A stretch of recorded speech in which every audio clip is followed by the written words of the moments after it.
তো বন্ধুরা কি দেখতে পাচ্ছ তোমরা? টোটো। তো টোটো আমরা কি মনে করি যে শুধু লোক বা প্যাসেঞ্জার নিয়ে যাওয়ার জন্য, তাই তো?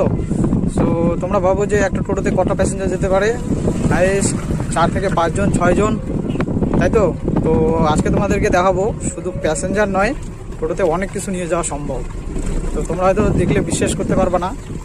তো এটা হচ্ছে আমাদের গ্রামের টোটো আর শহরের টোটোর মধ্যে পার্থক্য। শহরের টোটোতে তোমরা সবসময় দেখো যে লোক প্যাসেঞ্জার নিয়ে পড়ে, তাই তো?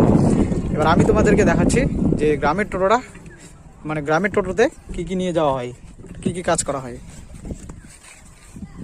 সো এই যে দেখতে পাচ্ছ গ্রামের টোটোর অবস্থা, তো পুরো একদম মালে ভর্তি।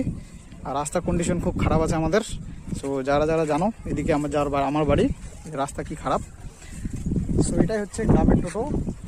আর তোমাদেরকে দেখালাম ওই জন্যই যে তোমরা হয়তো বিশ্বাস করবে না।